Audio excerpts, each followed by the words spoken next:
ಸ್ನೇಹಿತರೆ ನಮಸ್ಕಾರ. ಎಸ್.ಆರ್ classes YouTube ಚಾನಲ್‌ಗೆ ಸ್ವಾಗತ. ಸ್ನೇಹಿತರೆ ಟಿ.ಇ.ಟಿ. ವಿಷನ್ 120 ಪ್ಲಸ್ ಒಂದು ಬ್ಯಾಚ್ ಕೋರ್ಸ್‌ನ ಭಾಗವಾಗಿ ಟಿ.ಇ.ಟಿಯಲ್ಲಿ 120 ಸ್ಕೋರ್ ಮಾಡಲಿಕ್ಕೆ ನಾವು ಯಾವ ರೀತಿ ಓದಬೇಕು, ಮತ್ತೆ ನಾವು ಯಾವ ರೀತಿ ಒಂದು ವಾರದ ಟಾರ್ಗೆಟನ್ನು ಸೆಟ್ ಮಾಡ್ಕೋಬೇಕು, ಅದರ ಜೊತೆಗೆ ಈ ಒಂದು ವಾರದ ಟಾರ್ಗೆಟ್ ಯಾವುದು ಅಂತಂದು ನಾವು ಈ ಒಂದು ವಿಡಿಯೋದಲ್ಲಿ ಡಿಸ್ಕಷನ್ ಮಾಡ್ತಾ ಹೋಗೋಣ. ಅದಕ್ಕೂ ಮುಂಚೆ ಈ ಒಂದು ಹೆಡ್ಲೈನ್ ನೀವು ನೋಡಿ, ಈಗಲೂ ಬದಲಾಗದಿದ್ರೆ ಸರ್ಕಾರಿ ನೌಕರಿ ಆಸೆಯನ್ನ ಬಿಟ್ಬಿಡ್ಬೇಕಾಗತ್ತೆ. ಯೋಚನೆ ಮಾಡಿ ಮುಂದೆ ಹೆಜ್ಜೆ ಇಡಿ ಅಂತ ಹೇಳ್ತಾ, ಈ ಒಂದು ಕ್ಲಾಸ್ ಸಂಬಂಧಪಟ್ಟಿದ್ದು ಯಾರು ಸೀರಿಯಸ್ ಆಗಿ ಓದ್ತಾ ಇದ್ದಾರೆ, ಯಾರಿಗೂ 100ಕ್ಕೂ ಅಧಿಕ ಅಂಕಗಳು ಪಡಿಲಿಕ್ಕೆ ಇಚ್ಛೆ ಇದೆಯಲ್ಲ ಅಂತ ಅಭ್ಯರ್ಥಿಗಳು ನೋಡಿದ್ರೆ ಸಾಕಂತೇಳಿ ನನ್ನ ಒಂದು ಅಭಿಪ್ರಾಯ. ಯಾಕಂತಂದ್ರೆ ಈಗ ಇರೋ ಒಂದು ಟೈಮಲ್ಲಿ ಒಂದು ಟಾರ್ಗೆಟ್ ಇಟ್ಕೊಂಡು ಓದಿದ್ರೆ ಮಾತ್ರ ನಾವು ಸಕ್ಸಸ್ ಆಗ್ಲಿಕ್ಕೆ ಸಾಧ್ಯ. ಇಲ್ಲಾಂತಂದ್ರೆ ನಮ್ಮ ಸರ್ಟಿಫಿಕೇಟ್‌ನ ತಗೊಂಡು ಜಸ್ಟ್ ಫ್ರೇಮ್ ಮಾಡ್ಕೋಬೇಕು. ಜಸ್ಟ್ ಎಲಿಜಿಬಲ್ ಆದ್ರೆ ಏನ್ ಮಾಡ್ಬೇಕಾಗತ್ತೆ, ಒಂದು ಫ್ರೇಮ್ ಮಾಡ್ಕೊಂಡು ನಮ್ಮ ಮನೆ ಎಂಟ್ರೆನ್ಸ್‌ಗಳಿಗೆ ಇಟ್ಕೋಬೇಕಾಗತ್ತೆ ವಿನಃ ಅದರಿಂದ ನೌಕರಿ ಪಡೆಯೋದು ಕಷ್ಟ. ಯಾಕಂತಂದ್ರೆ ಈಗ ಏನಿದ್ರು 120 ನಿಯರ್ ಹೋದ್ರೆ ಮಾತ್ರ ನಮ್ಗೆ ಒಂದು ನೌಕರಿ ಸಿಗ್ಲಿಕ್ಕೆ ಸಾಧ್ಯ. ಸೊ, ಆ ಒಂದು ಕಾರಣದಿಂದ ಈ ಒಂದು ಹೇಳಿಕೆಯನ್ನ ಕೊಡ್ಬೇಕಾಯ್ತು. ಸೊ, ಹಾಗಾಗಿ ಮುಂದೆ ನೋಡ್ತಾ ಹೋಗೋಣ. ಈ ಒಂದು ಟಿ.ಇ.ಟಿ. ವಿಷನ್ 120 ಪ್ಲಸ್‌ನ ಭಾಗವಾಗಿ ಈ ವಾರದ ಟಾರ್ಗೆಟ್‌ಗಿಂತ ಮುಂಚೆ ಕೆಲವೊಂದು ಅಂಶಗಳನ್ನ ತಮ್ಮ ಜೊತೆ ಚರ್ಚೆ ಮಾಡ್ಬೇಕಂತ ಅನ್ಕೊಂಡಿದ್ದೆ. ಏನು ವಿಷಯಗಳಂತಂದ್ರೆ, ಪರೀಕ್ಷೆಗೆ ಉಳಿದಿರೋದು ಎಷ್ಟು ದಿನ? ಕೇವಲ 44 ದಿನ. ಈ 44 ದಿನಗಳಲ್ಲಿ ಸಿಲೆಬಸ್ ಯಾವ ರೀತಿ ಮುಗಿಸ್ಬೇಕು? ರಿವಿಷನ್ ಯಾವಾಗ ಮಾಡ್ಬೇಕು? ಮತ್ತೆ ಕಡಿಮೆ ಸ್ಕೋರ್ ಆಗ್ತಾ ಇದಾವಲ್ಲ, ಈಗಾಗ್ಲೇ 1, 2 ಅಟೆಂಪ್ಟ್ಸ್ ಅಥವಾ 4, 5 ಅಟೆಂಪ್ಟ್ಸ್ ಕೊಟ್ರು ಕೂಡ ಎಲಿಜಿಬಲ್ ಆಗ್ತಾ ಇದ್ದಾರೆ. ಬಟ್ ಸ್ಕೋರ್ ಮಾಡ್ಕೊಳ್ಳಿಕ್ಕೆ ಆಗ್ತಾ ಇಲ್ಲ. ಅಲ್ಲಿ ರೀಸನ್ಸ್ ಏನಿದಾವೆ? ಮತ್ತೆ ಗೆಸ್ಟ್ ಟೀಚರ್ ಆಗಿ ವರ್ಕ್ ಮಾಡ್ತಾ ಯಾವ ರೀತಿ ನಾವು ಟೈಮ್ ಸೆಟ್ ಮಾಡ್ಕೊಂಡು ಓದ್ಬೇಕು ಅನ್ನೋದ್ರ ಬಗ್ಗೆ ಈ ಒಂದು ವಿಡಿಯೋದಲ್ಲಿ ನೋಡ್ತಾ ಹೋಗೋಣ. ಬಟ್ ಇಲ್ಲಿ ಕೆಲವೊಮ್ಮೆ ನನ್ನ ಮಾತುಗಳು ಸ್ವಲ್ಪ ಕಠೋರ ಅನ್ಸ್ಬಹುದು. ಬಟ್ ಈಗಿನ ಪರಿಸ್ಥಿತಿಗೆ ಅದು ಅವಶ್ಯಕತೆ ಇದೆ ಅಂತೇಳಿ ನನ್ಗನ್ಸುತ್ತೆ. ಬಟ್ ಯಾರು ಬೇಜಾರಾಗ್ಬೇಡಿ, ಅದನ್ನ ಅನ್ವಯಿಸ್ಕೊಳ್ರಿ. ನಮ್ಮ ಬ್ರದರೋ ಅಥವಾ ನಮ್ಮ ಕುಟುಂಬದ ಒಬ್ಬ ವ್ಯಕ್ತಿನೇ ನಮ್ಗೆ ಹೇಳ್ತಾ ಇದಾರೆ ಅನ್ನೋ ಒಂದು ಫೀಲ್ ತಗೊಂಡ್ರೆ ಬಹುಶಃ ಅವು ಮಾತುಗಳು ಅಷ್ಟು ಕಠೋರ ಅನ್ಸಲ್ಲ. ನೋಡಿ, ನೋಡಿ ಯೋಚನೆ ಮಾಡಿ. ಪರೀಕ್ಷೆಗೆ ಉಳಿದಿದ್ದು 44 ದಿನಗಳು. ಈ 44 ದಿನಗಳನ್ನ ಯಾರಿಗೋಸ್ಕರ ಕಷ್ಟಪಡ್ಬೇಕು? ನಮ್ಮ ಜೀವನಕ್ಕಾಗಿ ನಾವು ಕಷ್ಟಪಡ್ಬೇಕು. ವರ್ಷಾನುಗಟ್ಲೆ ವರ್ಷ ಪೂರ್ತಿ ಕಷ್ಟಪಡ್ಬೇಕನ್ನೋ ಸಮಯ ಇಲ್ಲ ಇವಾಗ. ಆ ಕಷ್ಟಕ್ಕೂ ಕೂಡ ಲಿಮಿಟೇಷನ್ ಕೊಟ್ಟಿದ್ದಾರೆ. ಆ ಕಷ್ಟ ಏನಿದೆಯಲ್ಲ ಅದಕ್ಕೂ ಲಿಮಿಟೇಷನ್ ಇದೆ. ಕೆಲವೊಂದು ಕಷ್ಟಗಳು ಅನ್‌ಲಿಮಿಟೆಡ್ ಇರ್ತವೆ. ಬಟ್ ಈ ಒಂದು ಕಷ್ಟಕ್ಕೆ 44 ಡೇಸ್ ಲಿಮಿಟ್ ಇದೆ. ಸೊ, ಅದನ್ನ ನಾವು ಅರ್ಥ ಮಾಡ್ಕೊಳ್ಬೇಕು. ನಾವೆಷ್ಟೇ ಸ್ಟ್ರಗಲ್ ಮಾಡಿದ್ರು ಕೂಡ 44 ಡೇಸ್. 45th ಡೇ ಏನ್ ಮಾಡ್ಬೇಕು? ನಾವು ಎಕ್ಸಾಮ್ ಹಾಲಲ್ಲಿ ಕುಂತು ಎಕ್ಸಾಮ್ ಬರೀಬೇಕು. ಸೊ, ಹಾಗಾಗಿ ಈ 44 ದಿನಗಳನ್ನ ನಾವು ಸಹಿಸ್ಕೋಬೇಕು. ಬೇರೆ ಮಾರ್ಗ ಇಲ್ಲ. ಅದಾದ ನಂತರ ಈ ಒಂದು 44 ದಿನ ತಪಸ್ಸಂತಾನೆ ಫಿಕ್ಸ್ ಆಗ್ಬಿಟ್ರೆ, ಬೇರೆ ಏನು ಇಲ್ಲ. ಈ ಒಂದು ಟೆಟ್ ಸ್ಕೋರ್ ಮಾಡೋದೇ ನನ್ನ ದೊಡ್ಡ ಏಮ್ ಅಂತೇಳಿ ನೀವು ಫಿಕ್ಸ್ ಆಗ್ರಿ. ಅದು ನಿಮ್ಗೆ ಬಹಳಷ್ಟು ಮೋಟಿವೇಟ್ ಮಾಡುತ್ತೆ. ಅದೇ, ಬೇರೆ ಇನ್ನೊಬ್ಬ ವ್ಯಕ್ತಿ ಮೋಟಿವೇಟ್ ಮಾಡೋ ಅವಶ್ಯಕತೆ ಇಲ್ಲ.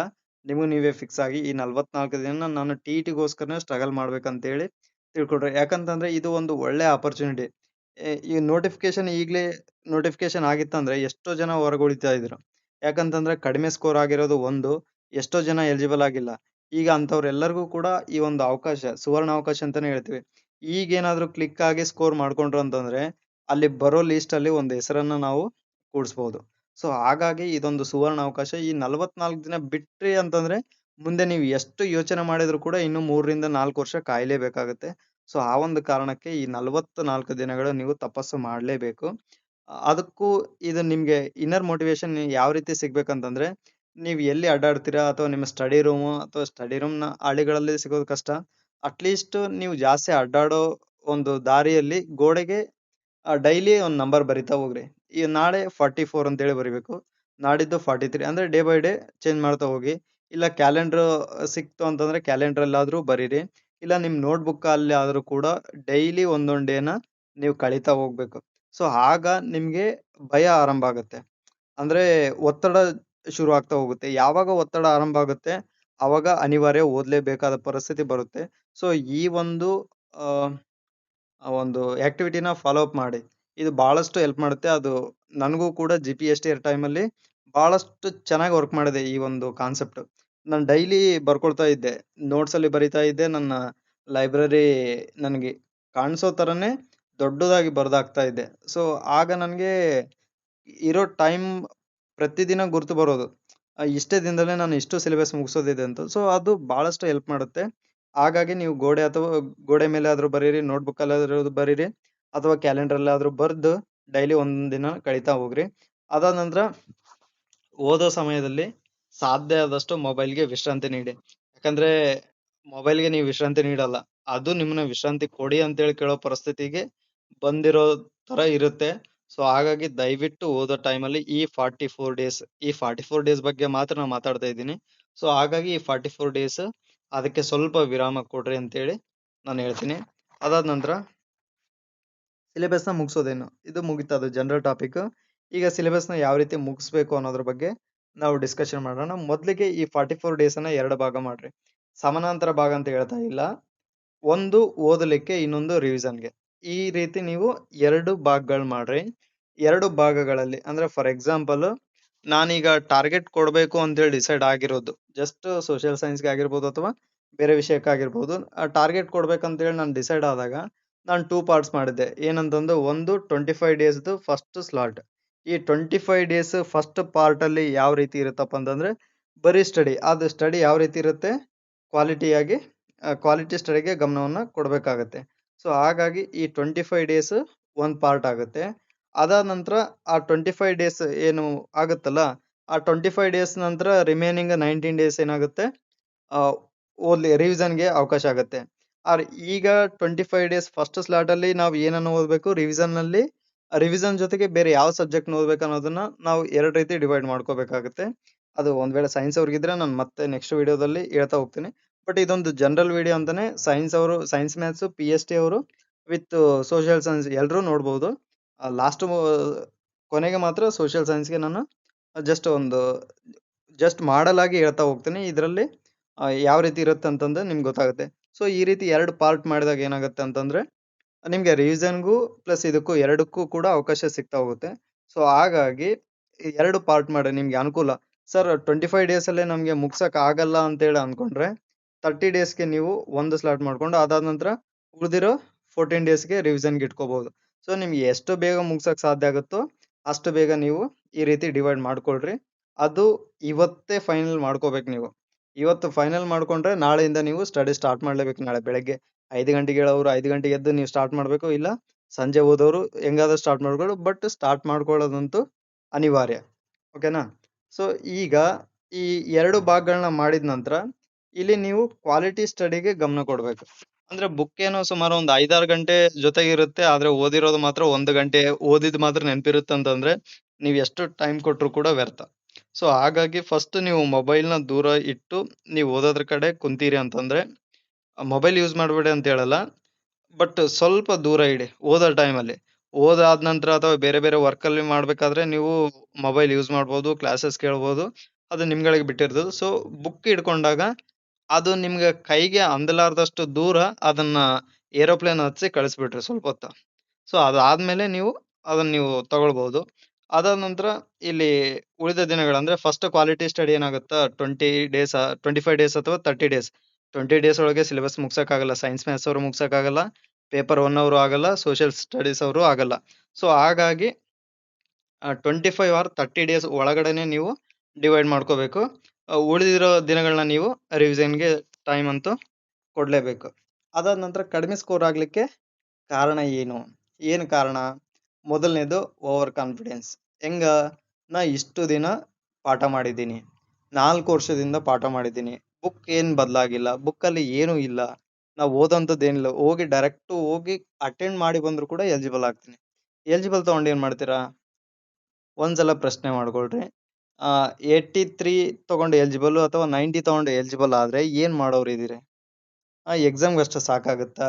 ಈಗಿರೋ ಕಾಂಪಿಟೇಷನ್ಗೆ ಮಿನಿಮಮ್ ಕನಿಷ್ಠ ಅಂತಂದ್ರು ಕೂಡ 105, 110 ಹೋದ್ರೆ ಲಿಸ್ಟಲ್ಲಿ ಬರೋ ಸಾಧ್ಯತೆ ಇರುತ್ತೆ. ಯಾಕಂತಂದ್ರೆ ಒಂದ್ ವೇಳೆ ಡಿಗ್ರಿ ಸ್ಕೋರು ಇವಾಗ ಬ್ಯಾಕಪ್ ತೆಗಿತೀವಿ ಅಂತ ಹೇಳಿದಾರೆ, ಓಕೆ, ಅದು ಬ್ಯಾಕಪ್ ವಿಷಯ ಬಿಟ್ಬಿಡೋಣ. ಅಟ್ಲೀಸ್ಟ್ ಇದನ್ನ TET ನಂತರ ಬ್ಯಾಕಪ್ ಅಲ್ಲಿ ಕನ್ಸಿಡರ್ ಮಾಡೇ ಮಾಡ್ತಾರೆ. ಯಾಕಂತಂದ್ರೆ ಇದು ಕೂಡ ಕಾಂಪಿಟೇಟಿವ್ ಎಕ್ಸಾಮ್ ತರನೇ ಇರೋದ್ರಿಂದ TET ಅಂತೂ ಬ್ಯಾಕಪ್ ಅಲ್ಲಿ ಇದ್ದೇ ಇರುತ್ತೆ. ಸೊ ಅದೇ ನಿಮ್ಗೆ ಎಷ್ಟೋ ಅನುಕೂಲ ಆಗ್ಬಹುದಲ್ಲ. ಜಸ್ಟ್ ಎಲಿಜಿಬಲ್ ತಗೊಂಡು ಏನ್ ಮಾಡೋದು? ಎಷ್ಟೋ ಜನ 115, 118 120 ತಲುಪಿದವ್ರು ಇದಾರೆ. ಅಂಥವ್ರನ್ನ ನೆನ್ಸ್ಕೊಂಡಾದ್ರೂ ನಾವು ಓದ್ಲೇಬೇಕು. ಸೊ ಹಾಗಾಗಿ ಓವರ್ ಕಾನ್ಫಿಡೆನ್ಸ್ ನ ಬಿಟ್ಬಿಟ್ರಿ. ಓದ್ಲಾರ್ದೆ ಸ್ಕೋರ್ ಮಾಡ್ಕೊಳ್ಳೋದಂತೂ ಸಾಧ್ಯ ಇಲ್ಲ, ಅದು ಫಿಕ್ಸ್. ಓದ್ಲಾರ್ದೆ ಸ್ಕೋರ್ ಆಗೋದೇ ಇಲ್ಲ, ಅದು ಫಿಕ್ಸ್ ಆಗಿ ಜಸ್ಟ್ ನೀವು ಎಲಿಜಿಬಲ್ ಆಗ್ಬೋದು. ಅಂದ್ರೆ ಇಂದಿನ ಒಂದು ನಾಲೆಜ್ ಬೇಸಲ್ಲಿ ನೀವು ಎಲಿಜಿಬಲ್ ಆಗ್ಬೋದೇ ವಿನಃ ಬಟ್ ಸ್ಕೋರ್ ಅಂತೂ ಆಗಲ್ಲ. ಸೊ ಹಾಗಾಗಿ ಓವರ್ ಕಾನ್ಫಿಡೆನ್ಸ್ ನ ಬಿಟ್ಬಿಟ್ರೆ ಓದೋದ್ರ ಕಡೆ ಗಮನ ಕೊಡಿ. ಅದಾದ ನಂತರ ಕಾನ್ಸೆಪ್ಟ್ ಕ್ಲಾರಿಟಿ ಇಲ್ಲ. ಯಾವ ರೀತಿ? ಫಾರ್ ಎಕ್ಸಾಂಪಲ್ ಜಿಯೋಗ್ರಫಿಯಲ್ಲಿ ಸಾಕಷ್ಟು ಕಾನ್ಸೆಪ್ಟ್ಗಳು ಬರುತ್ತೆ. ನಾವು ಓದ್ತಾ ಇರ್ತೀವಿ, ಕಾನ್ಸೆಪ್ಟ್ಗಳು ನಮಗೆ ಕ್ಲಿಯರೆನ್ಸ್ ಆಗಲ್ಲ, ಕ್ಲಿಯರ್ ಆಗಿ ಗೊತ್ತಿರಲ್ಲ. ಬಟ್ ಹೆಂಗಪ್ಪ ಅಂತಂದ್ರೆ ಅಲ್ಲಿ ಒಂದು ಏನಂದ್ರೆ ಅಲ್ಲಿ ಘನತೆ ಇನ್ನೊಬ್ರನ್ನ ಕೇಳಿದ್ರೆ ನಮ್ಮ ಘನತೆಗೆ ಧಕ್ಕೆ ಉಂಟಾಗುತ್ತೆ ಅಂತೇಳಿ ಯೋಚನೆ ಮಾಡ್ತಾ ಇರ್ತೀರ. ಬಟ್ ಯಾವುದೇ ವಿಷಯ ಸಣ್ಣದಿರ್ಲಿ ದೊಡ್ಡದಿರ್ಲಿ ಇನ್ನೊಬ್ರನ್ನ ಕೇಳೋದ್ರಲ್ಲಿ ಮುಜುಗರ ಪಡೋಂಗಿಲ್ಲ. ನಮ್ಗೆ ಗೊತ್ತಿಲ್ಲನ ಕೇಳಿ ತಿಳ್ಕೊಬೇಕು ಅಷ್ಟು ಮಾತ್ರ. ಈಗ ಓಷನ್ ಕರೆಂಟ್ಸ್ ಬೇರೆ ಬೇರೆ ಬಹಳಷ್ಟು ಡಿಫಿಕಲ್ಟ್ ಕಾನ್ಸೆಪ್ಟ್ಗಳು ಬರ್ತವೆ 8th ಅಲ್ಲಿ. 6th ಅಲ್ಲಿ ಕೂಡ ಕೆಲವೊಂದು ಅರ್ಥ ಆಗ್ಲಾರ್ದಂತ ಕಾನ್ಸೆಪ್ಟ್ಗಳು ಈ ಖಂಡಗಳ ವಿಷಯಕ್ಕೆ ಬಂದಾಗ ಬರುತ್ತೆ. ಯಾಕಂದ್ರೆ ನಾನು 2024 ಸೋಷಿಯಲ್ ಸೈನ್ಸ್ ಪೇಪರ್ ನೋಡಿದೆ ನಾನು ರೀಸೆಂಟ್ ಆಗಿ. ನೋಡಿದಾಗೆ ಪ್ರತಿಯೊಂದು ಪ್ರಶ್ನೆಗಳು ಕೂಡ ಹೇಳಿಕೆ ರೂಪದಲ್ಲಿ ಇದಾವೆ.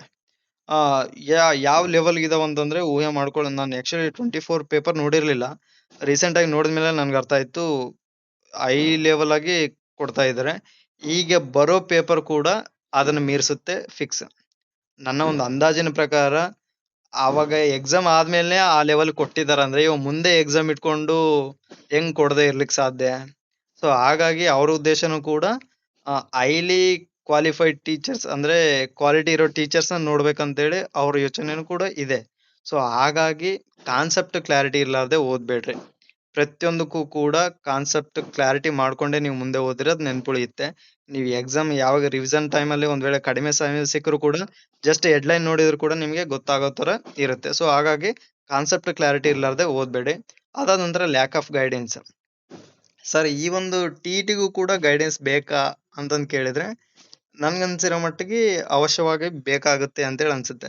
ಯಾಕಂತಂದ್ರೆ ಒಂದ್ ವೇಳೆ ಗೈಡೆನ್ಸೇ ಇರ್ಲಾರ್ದೆ ಡೈರೆಕ್ಟ್ ಆಗಿ ಹೋಗಿ ಅಟೆಂಡ್ ಮಾಡ್ತೀವಿ ಅನ್ನೋಂಗಿದ್ರೆ ಟಿಇಟಿ ಅಪ್ಲಿಕೇಶನ್ ಹಾಕಿದವ್ರು ಎಲ್ರು ಕೂಡ ಎಲಿಜಿಬಲ್ ಆಗಿ ಸರ್ಟಿಫಿಕೇಟ್ಗಳನ್ನ ತಗೊಂಡು ಫ್ರೇಮ್ ಮಾಡಿಸಿ ಇಟ್ಕೊಳ್ಬಹುದಾಗಿತ್ತಲ್ಲ. ಸೊ ಯಾಕೆ ಆಗ್ತಾ ಇಲ್ಲ? ಕೆಲವೊಬ್ರು ಓಕೆ, ಕೆಲವೊಬ್ರೇನೋ ಹೈಲಿ ಇಂಟೆಲಿಜೆಂಟ್ ಇದ್ದವರು, ಸ್ವಲ್ಪ ಫ್ಯಾಮಿಲಿ ಸ್ಟಡಿ ಬ್ಯಾಕ್ ಗ್ರೌಂಡ್ ಇದ್ದವರು ಅಥವಾ ಫ್ರೆಂಡ್ ಸರ್ಕಲ್ ಅಲ್ಲಿ ಸ್ವಲ್ಪ ಚೆನ್ನಾಗಿದ್ದವರು ಫಸ್ಟ್ ಅಟೆಂಪ್ಟ್ ಅಲ್ಲೇ ಸ್ಕೋರ್ ಮಾಡ್ಕೊಂಡು ಹೊರಗೆ ಬಂದ್ಬಿಡ್ತಾರೆ. ಅಥವಾ ಸ್ಕೋರ್ಗೋಸ್ಕರ ಇನ್ನು ಜಾಸ್ತಿ ಅಟೆಂಡ್ ಮಾಡ್ತಾ ಇರ್ತಾರೆ. ಬಟ್ ಎಷ್ಟೋ ಜನ 4-5 ಅಟೆಂಪ್ಟ್ ಆದ್ರೂ ಕೂಡ ಜಸ್ಟ್ ಎಲಿಜಿಬಲ್ ಆಗಕ್ ಆಗ್ತಾ ಇಲ್ಲ. ಇನ್ನೊಂದು ಎಷ್ಟೇ ಪ್ರಯತ್ನ ಪಟ್ಟರು ಕೂಡ ಸ್ಕೋರ್ ಮಾಡ್ಕೊಳಕ್ ಆಗ್ತಾ ಇಲ್ಲ. ಸೊ ಅಲ್ಲಿ ತೊಂದರೆ ಏನಿರ್ಬೋದು? ಗೈಡೆನ್ಸ್ ತೊಂದರೆ ಇರ್ಬೋದು ಅಥವಾ ಅವ್ರು ಓದದೇ ಇರ್ಬೋದು. ಸೊ ಹಾಗಾಗಿ ಈ ಒಂದು ಎಕ್ಸಾಮ್ಗೂ ಕೂಡ high level UPSC level guidance ಬೇಕಿಲ್ಲಂದ್ರೂ ಕೂಡ ಮಿನಿಮಮ್ ಸ್ವಲ್ಪ ಓದೋ ಮೋಟಿವೇಶನ್ ಕಳ್ಕೊಂಡಾಗ ಈ ರೀತಿ ಓದಿದ್ರು ಸಕ್ಸಸ್ ಆಗ್ತೀಯಾ ಅನ್ನೋ ಒಂದು ಗೈಡೆನ್ಸ್ ಆದ್ರೂ ಬೇಕಾಗುತ್ತೆ. ಸೊ ಹಾಗಾಗಿ ಇದಕ್ಕೂ ಕೂಡ ಗೈಡೆನ್ಸ್ ಬೇಕು. ಸ್ಕೋರ್ ಕಡಿಮೆ ಆಗ್ಲಿಕ್ಕೆ ಅದು ಒಂದು ಕೂಡ ಕಾರಣ ಆಗಿರುತ್ತೆ. ನೆಕ್ಸ್ಟ್ ಓದೋದೇ ಸ್ಕೋರ್ ಆಗ್ಬೇಕನ್ನೋ ಹೆಬ್ಬಯಕೆ ಕೂಡ ಬಹಳ ಜನಕ್ಕಿದೆ. ಸರ್ ನಾನು ಅದರಲ್ಲಿ ಬಿಸಿ ಇದ್ದೀನಿ, ಇದ್ರಲ್ಲಿ ಬಿಸಿ ಇದ್ದೀನಿ, ಓದಕ್ ಆಗ್ತಿಲ್ಲ, ಈಗ ಇದು ಇನ್ಸ್ಟಾ ರೀಲ್ಸ್ ನೋಡಿದೆ, ಅದ್ ನೋಡಿದೆ, ಇದ್ ನೋಡಿದೆ ಅಂತಂದು ಎಲ್ಲ ಸಮಯ ಕಳ್ಕೊಂಡು ಆಮೇಲೆ ಸ್ಕೋರ್ ಆಗ್ಬೇಕನ್ನೋ ಆಸೆ ಕೂಡ ಪಡ್ತಾ ಇರ್ತಾರೆ. ಸೊ ಅದು ಸಾಧ್ಯ ಇಲ್ಲದ ಮಾತು. ಸೊ ಹಂಗಾಗಿ ಅಲ್ಲಿ ಆ ಸಿಂಬಲ್ ಕೊಟ್ಟಿರೋದು. ಆ ಸಿಂಬಲ್ ನೋಡಿದ್ಮೇಲೆ ಆದ್ರೂ ಗೊತ್ತಾಗುತ್ತೆ, ಅದು ಫನ್ನಿ ಅನ್ಸ್ಬಿಡುತ್ತೆ. ಓದ್ದೇನೆ ಸ್ಕೋರ್ ಆಗ್ಬೇಕಂತಂದ್ರೆ ಅವರು ಬ್ರಹ್ಮನಿಂದ ಆಶೀರ್ವಾದ ಪಡಿಬೇಕಾಗತ್ತೆ. ಅದಾದ ನಂತರ ನಿರಂತರತೆ ಇಲ್ಲದಿರೋದು. ಯಾವ ರೀತಿ? ಇವತ್ತು ಓದೋದು ಅಂದ್ರೆ ಸ್ವಲ್ಪ ಹೈಲಿ ಮೋಟಿವೇಟ್ ಯಾವಾಗ ಆಗಿರ್ತಾರೋ ಅವತ್ತು ಫುಲ್ ಓದ್ಬಿಡೋದು. ಅಂದ್ರೆ ಪರ್ ಡೇ ಟಾರ್ಗೆಟ್ 5 ಲೆಸನ್ಸ್ ಇದಾವಂತಂದ್ರೆ ಫುಲ್ 1 hour 2 days ಫುಲ್ ಓದಿ 3ನೇ ದಿನ ಬುಕ್ನ ಆರಾಮ್ ಏರೋಪ್ಲೇನ್ ಮೋಡಿಗೆ ಹಾಕ್ತಾರೆ. ಮೊಬೈಲ್ ಹಾಕೋ ಬದಲು ಬುಕ್ನ ಏರೋಪ್ಲೇನ್ ಹತ್ಸಿ ಕಳಿಸಿ ಆಮೇಲೆ ಮೊಬೈಲ್ ಹಿಡ್ಕೊಂಡು ಕೂಡೋದು. ಸೊ ಈ ರೀತಿ ನಿರಂತರತೆ ಇಲ್ಲದೆ ಇದ್ದಾಗ ಸ್ಕೋರ್ ಆಗಲ್ಲ. ಸೊ ಅಂದ್ರೆ ಎಲಿಜಿಬಲ್ ಆಗೋದು ಕಷ್ಟ ಆಗುತ್ತೆ. ಸೊ ಹಾಗಾಗಿ ಈ ವಿಷಯಗಳನ್ನ ಗಮನದಲ್ಲಿ ಇಟ್ಕೊಂಡು ನೀವು ಓದೋದ್ರ ಕಡೆ ಯೋಚನೆ ಮಾಡಿ. ಅದಾದ ನಂತರ ಗೆಸ್ಟ್ ಟೀಚರ್ ಆಗಿ ಕೆಲಸ ಮಾಡ್ತಾ ಓದೋದು ಹೇಗೆ ಸರ್? ಗೆಸ್ಟ್ ಟೀಚರ್ ಆಗಿ ವರ್ಕ್ ಮಾಡ್ತಾ ಇದು ಸ್ವಲ್ಪ ಡಿಫಿಕಲ್ಟ್ ಅನ್ಸ್ಬಹುದು, ಬಟ್ ಅನಿವಾರ್ಯ. ಸರ್ಕಾರಿ ನೌಕರಿ ಪಡಿಬೇಕಮ್ಮ ಒಂದು ಹಸಿವು ಇತ್ತು ಅಂತಂದ್ರೆ ಇದು ಸಾಧ್ಯ ಆಗುತ್ತೆ. ಅದೇನು ಕಷ್ಟ ಅಲ್ಲ ಅಂತೇಳಿ ನನ್ಗನ್ಸುತ್ತೆ. ಯಾಕಂತಂದ್ರೆ ಜಸ್ಟ್ ನನಗೆ ಪರಿಚಯ ಇರುವಂತದ್ರಲ್ಲಿ ಒಬ್ರು ಮೇಡಮ್ ಅವರು ನಮ್ಮ ಕ್ಲಾಸಸ್ ಅಲ್ಲೂ ಕೂಡ ನಮ್ಮ ಹೆಸರು ಕ್ಲಾಸಸ್ ಅಲ್ಲೂ ಇದ್ದಾರೆ. ಕಂಡಕ್ಟರ್ ವರ್ಕ್ ಮಾಡ್ತಾ BMTC ಅಲ್ಲಿ ನಿಮ್ಗೆ ಗೊತ್ತಿರಬಹುದು, BMTC ಯಾವ ನಮೂನೆ ರಶ್ ಇರುತ್ತೆ ಅಂತಂದು. BMTC ಅಲ್ಲಿ ಕಂಡಕ್ಟರ್ ಆಗಿ ವರ್ಕ್ ಮಾಡ್ತಾ ಅವರು ಓದ್ತಾ ಇದ್ದಾರೆ. ಅವರ TET ಸ್ಕೋರ್ ಬಂದ್ಬಿಟ್ಟು 118 ಇಲ್ಲಿಗೆ ಅವರು ಸ್ಕೋರ್ ಮಾಡಿರೋದು 118. ಸೊ ಅದಕ್ಕೂ ಕಷ್ಟ ಇದೆನಾ? BMTC ಕಂಡಕ್ಟರ್ಗಿಂತನೂ ಕೂಡ ಗೆಸ್ಟ್ ಟೀಚರ್ ವರ್ಕ್ ಟಫ್ ಇದೆನಾ ಅಂತೇಳಿ ಪ್ರಶ್ನೆ ಮಾಡ್ಕೊಳ್ರಿ ನೀವು ಅಷ್ಟೇ. ಯಾಕಂತಂದ್ರೆ ಇಲ್ಲಿ ನಾವು ವರ್ಕ್ ಮಾಡೋದು 7 ಅವರ್ಸ್ ಸ್ಕೂಲಲ್ಲಿ. ಅದೇ ಅದೇ ಸೇಮ್ ವಿಲೇಜ್ ಇತ್ತು ಅಂತಂದ್ರೆ, ಮನೆ ಅಲ್ಲೇ ಇತ್ತು ಅಂತಂದ್ರೆ 7 ಅವರ್ಸ್, ಇಲ್ಲ ಸ್ವಲ್ಪ ದೂರ ಹೋಗೋದಿತ್ತು, ಟ್ರಾವೆಲ್ ಮಾಡೋದಿತ್ತು ಅಂದ್ರೆ 8 ಅವರ್ಸ್ ಆಗ್ಬೋದು ಅಷ್ಟೇ. ಅದಕ್ಕೂ ಮೀರಿ ಅಂತೂ ಜಾಸ್ತಿ ಆಗಲ್ಲ. ಸೊ ಈಗಿದ್ದಾಗ ಅದು ನೆಪಗಳು ಬೇಡ ಅಂತ ಹೇಳ್ತೀನಿ ನಾನು. ನಾ ಹೇಳ್ತಾ ಇರೋದು ಸಂಪೂರ್ಣವಾಗಿ ಲೈಫ್ ಟೈಮ್ ಕಷ್ಟಪಟ್ರು ಅಂತ ಹೇಳ್ತಾ ಇಲ್ಲ. ಈ 44 ಡೇಸ್, ಈ 44 ಡೇಸ್ ನೀವು ಟೈಮ್ ಮಾಡ್ಕೊಳ್ಳೇಬೇಕು. ಗೆಸ್ಟ್ ಟೀಚರ್ ಆಗಿ ವರ್ಕ್ ಮಾಡ್ತಾ ಲೀಸರ್ ಪೀರಿಯಡ್ ಇರುತ್ತಾ, ಅಥವಾ ಬೇರೆ ಯಾವುದೋ ಒಂದ್ ಕಡೆ ಸಮಯ ಸಿಗುತ್ತೆ ನಿಮ್ಗೆ. ಒಂದ್ ವೇಳೆ ಸಿಕ್ಕಿಲ್ಲ, ಶನಿವಾರ ಅಂತೂ 1 ಗಂಟೆ ಒಳಗೆ ಮನೆ ಸೇರ್ತೀವಿ ಎಲ್ರು. ಶನಿವಾರ ಸಿಗುತ್ತೆ, ಭಾನುವಾರ ಸಿಗುತ್ತೆ, ಮತ್ತೆ ಹಬ್ಬ ಹರಿದಿನಗಳಿಗೂ ಸಿಗುತ್ತೆ. ಸೊ ಈಗ ಇರುವಂತ ಸಂದರ್ಭದಲ್ಲಿ ಅಲ್ಲಿ ಯಾವತ್ತು ಮಿಸ್ ಆಗಿದೆ ಆ ಒಂದು ಸಬ್ಜೆಕ್ಟ್‌ನ ಓವರ್‌ಟೇಕ್ ಮಾಡ್ಕೋಬೇಕು. ಯಾವಾಗ? ಶನಿವಾರ, ಭಾನುವಾರ ಕೆಲವೊಂದು ಸ್ಯಾಕ್ರಿಫೈಸ್ ಮಾಡ್ಲೇಬೇಕು. ಹಬ್ಬ ಹರಿದಿನಗಳನ್ನ ಸ್ಯಾಕ್ರಿಫೈಸ್ ಮಾಡ್ಬೇಕು, ಅಥವಾ ಬೇರೆ ಯಾವುದಕ್ಕೂ ಆದ್ರೂ ಕೆಲವೊಂದು ವಿಷಯಗಳನ್ನ ನಾವು ಸ್ಯಾಕ್ರಿಫೈಸ್ ಮಾಡಿದಾಗ ಮಾತ್ರ ಸಕ್ಸಸ್ ಆಗ್ತೀವಿ. ಇಲ್ಲ ಅಂತಂದ್ರೆ ಬೇರೆ ಆಪ್ಷನ್ ಇರಲ್ಲ. ಅದಾದ ನಂತರ ಏನೇ ಇರ್ಲಿ, ವಿಷಯಗಳು ಏನೇ ಇರ್ಲಿ, ಸ್ವಲ್ಪ ಓದೋದ್ರ ಕಡೆ ಗಮನ ಕೊಡ್ರಿ. ಈಗ ಗೆಸ್ಟ್ ಟೀಚರ್ ಆಗಿ ವರ್ಕ್ ಮಾಡ್ತಾ ಇದೀರ ಅಂತಂದ್ ನಾ ಇಲ್ಲಿ ನೆಗೆಟಿವ್‌ಗೆ ಕಳ್ಸಕ್ಕಾಗಲ್ಲ. ಬಟ್ ನಿಮ್ಗೆ ಓದಿ ಅಂತ ಮಾತ್ರ ನಾ ಹೇಳಿಕ್ ಸಾಧ್ಯ. ಯಾಕಂತಂದ್ರೆ ಒಬ್ಬ BMTC ಕಂಡಕ್ಟರ್ ವರ್ಕ್ ಮಾಡ್ತಾ ಇದ್ದವ್ರು ಟೈಮ್ ಕೊಟ್ಟು ಓದ್ತಾ ಇದಾರೆ. ಅವ್ರು ಏನು ಓದ್ತಾ ಇದಾರೆ ಅನ್ನೋದು ಕೂಡ, ಎಷ್ಟು ವರ್ಕ್ ಮಾಡ್ತಾ ಇದಾರೆ ಅಂತಂದು ಕೂಡ ನನಗೆ ಡೈಲಿ ಅಪ್ಡೇಟ್ ಕೊಡೋರು. ನಿಜ. ಲಾಸ್ಟ್ ಟಾರ್ಗೆಟ್ ವಿಡಿಯೋಸ್ ಕೊಟ್ಟಾಗ ಅವ್ರು ಪ್ರತಿದಿನ ಸುಮಾರು ಒಂದು 15ರಿಂದ 20 ಪೇಜ್ ಬರ್ದಿದಾರಂದ್ರೆ 15ರಿಂದ 20 ಪೇಜ್ ನನಗೆ ಹಾಕೋರು. ಸೊ ಈ ರೀತಿ ಇರೋದು. ಅದಾದ ನಂತರ ಈಗ ಇಷ್ಟೊತ್ತು ಬೇಸಿಕ್ ಆಗಿ ಡಿಸ್ಕಷನ್ ಮಾಡಿದ್ವಿ. ಈಗ ನಾವು 2 ದಿನಗಳ ಟಾರ್ಗೆಟ್ ಅನ್ನ ನೋಡ್ತಾ ಹೋಗೋಣ. ಇದು ಬಂದ್ಬಿಟ್ಟು ನೀವು ಸೈನ್ಸ್ ಮ್ಯಾಥ್ಸ್ ಅವ್ರು ಇರ್ಬೋದು, ಅಥವಾ PST ಅವ್ರು ಇರ್ಬೋದು, ಅಥವಾ ಸೋಷಿಯಲ್ ಸೈನ್ಸ್ ಅವ್ರು ಇರ್ಬೋದು. 3 ಜನಕ್ಕೂ ಕೂಡ ಜಸ್ಟ್ ಸ್ಟಾರ್ಟಿಂಗ್ ಬರೋ ಟಾಪಿಕ್ಸ್ ಸೇಮ್ ಇರುತ್ತೆ. ಅದಾದ ನಂತರ ನಿಮ್ಮ ಸಬ್ಜೆಕ್ಟ್ ಅನ್ನ ನೀವು ಸ್ವಲ್ಪ ಡಿವೈಡ್ ಮಾಡ್ಕೊಡ್ರಿ, ಇಲ್ಲ ನಾಳೆ ವಿಡಿಯೋದಲ್ಲಿ ನಾ ಹೇಳ್ತಾ ಹೋಗ್ತೀನಿ. ಈಗ ಇರೋದು ಫಸ್ಟ್ ಕನ್ನಡ. ಕನ್ನಡಕ್ಕೆ ಬಂದ್ಬಿಟ್ಟು ಒಂದು 2 ಡೇಸ್ ಅಷ್ಟೇ ನಾನು ಟಾರ್ಗೆಟ್ ಕೊಡ್ತಾ ಇದ್ದೀನಿ. ಅಂದ್ರೆ ನೆಕ್ಸ್ಟ್ ಸಂಡೇಯಿಂದ ಬೇರೆ ರೀತಿ ಏನಾದ್ರು ಪ್ಲಾನ್ ಮಾಡೋಣ ಅಂತಂದು ನಿರ್ಧಾರ ಮಾಡಿರೋದ್ರಿಂದ. ಸೊ ಇಲ್ಲಿ ನೀವೇನ್ ಮಾಡ್ಬೋದು ಅಂತಂದ್ರೆ, ಫಸ್ಟ್ ನೀವು ಓಲ್ಡ್ ಕ್ವಶನ್ ಪೇಪರ್ನ ತಗೊಳ್ರಿ. ಓಲ್ಡ್ ಕ್ವಶನ್ ಪೇಪರ್ನ ತಗೊಂಡು ನಿಮ್ದು ಯಾವುದೇ ಸಬ್ಜೆಕ್ಟ್ ಇರಲಿ, ಪರ್ ಡೇ 2 ಸಬ್ಜೆಕ್ಟ್ ಆದ್ರೂ ಬಿಡ್ಸಕ್ ಟ್ರೈ ಮಾಡ್ರಿ. ಯಾರು? ಸೈನ್ಸ್ ಮ್ಯಾಥ್ಸ್ ಅವರು. ಪರ್ ಡೇ 2 ಸಬ್ಜೆಕ್ಟ್ನ ಸಾರಿ 2 ಓಲ್ಡ್ ಕ್ವಶನ್ ಪೇಪರ್ನ ನೀವು ಓದಿ ಅದನ್ನ ಮುಗಿಸ್ಕೊಳ್ರಿ. ಅದಾದ ನಂತರ ನೀವು ಅಷ್ಟು ಸಾಕನ್ಸುತ್ತೆ 2 ಡೇಸ್. ಇಲ್ಲ ಒಂದ್ ವೇಳೆ ಟೈಮ್ ಇತ್ತಂದ್ರೆ ನೀವು 4 ಆದ್ರೂ ಮುಗಿಸ್ಬೋದು. ಯಾಕಂದ್ರೆ ನಿಮ್ಗೆ ಅಷ್ಟನ್ನ ಮಾತ್ರ ಕೊಡ್ತಾ ಇದ್ದೀನಿ. ಅದಾದ ನಂತರ ಈ ಕಡೆ ನಮ್ಮ ಸೋಷಿಯಲ್ ಸ್ಟಡೀಸ್ಗೆ ಬಂದ್ರೆ, ಅಥವಾ PST ಅವರು, ನೀವು ಕೂಡ ಒಂದ್ 4 ಓಲ್ಡ್ ಪೇಪರ್ನ ಮುಗಿಸ್ಕೊಡ್ರಿ. ಸ್ವಲ್ಪ ಸಾಧ್ಯ ಆದ್ರೆ ಬೇರೆ ಚಾಪ್ಟರ್ಗಳನ್ನ ಯಾವ್ದಾದ್ರು 6 to 8th ವರ್ಗಾದ್ರೂ ಓದೋ ಪ್ರಯತ್ನವನ್ನ ಮಾಡಿ.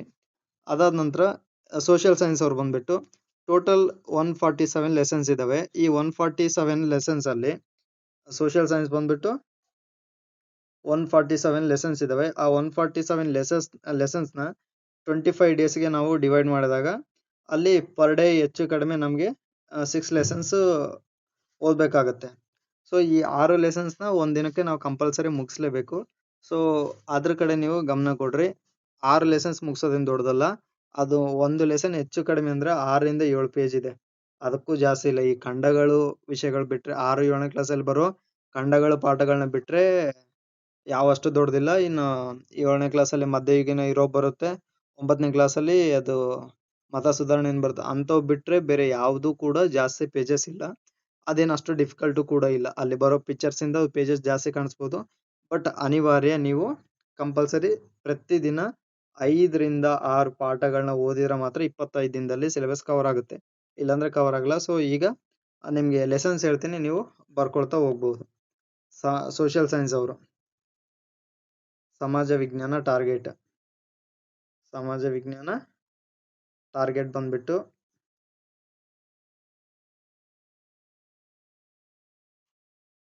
10th ಕ್ಲಾಸ್ ಬುಕ್ ಅಲ್ಲಿ ಬಂದ್ಬಿಟ್ಟು ಭಾರತಕ್ಕೆ ಯುರೋಪಿಯನ್ನರ ಆಗಮನ ಫಸ್ಟ್ ಡೇ ಮುಗಿಸ್ಬೇಕಾಗಿರುವಂಥದ್ದು. ಫಸ್ಟ್ ಡೇ ಅಂದ್ರೆ ನಾಳೆ ಮುಗಿಸ್ಬೇಕಾಗಿರೋಂಥದ್ದು. ಭಾರತಕ್ಕೆ ಯುರೋಪಿಯನ್ನರ ಆಗಮನ ಸಾರ್ವಜನಿಕ ಆಡಳಿತ ಒಂದು ಪರಿಚಯ. ಸಾರ್ವಜನಿಕ ಆಡಳಿತದ ಒಂದು ಪರಿಚಯ. ಅದಾದ ನಂತರ ಸಾಮಾಜಿಕ ಸ್ತರ ವಿನ್ಯಾಸ. ಸಾಮಾಜಿಕ ಸ್ತರ ವಿನ್ಯಾಸ. ಭಾರತ ಭೌಗೋಳಿಕ ಸ್ಥಾನ ಹಾಗೂ ಪ್ರಾಕೃತಿಕ ಲಕ್ಷಣಗಳು. ಭಾರತ ಭೌಗೋಳಿಕ ಸ್ಥಾನ ಹಾಗೂ ಪ್ರಾಕೃತಿಕ ಲಕ್ಷಣಗಳು. ಅದಾದ ನಂತರ 15ನೇ ಲೆಸನ್ ಅರ್ಥವ್ಯವಸ್ಥೆ ಮತ್ತು ಸರ್ಕಾರ.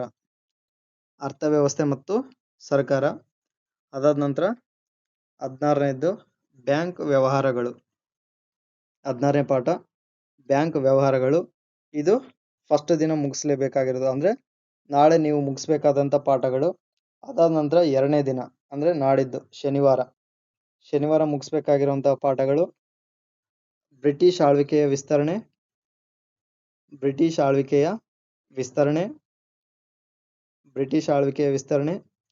ನೆಕ್ಸ್ಟ್ ಪಾಠ 7ನೇ ಪಾಠ ಭಾರತಕ್ಕಿರುವ ಸವಾಲುಗಳು ಹಾಗೂ ಅವುಗಳ ಪರಿಹಾರೋಪಾಯಗಳು. ಭಾರತಕ್ಕಿರುವ ಸವಾಲುಗಳು ಹಾಗೂ ಅವುಗಳ ಪರಿಹಾರೋಪಾಯಗಳು. ನೆಕ್ಸ್ಟ್ ದುಡಿಮೆ ಮತ್ತು ಆರ್ಥಿಕ ಜೀವನ. ದುಡಿಮೆ ಮತ್ತು ಆರ್ಥಿಕ ಜೀವನ. ನೆಕ್ಸ್ಟ್ ಭಾರತದ ಋತುಗಳು. ಭಾರತದ ಋತುಗಳು.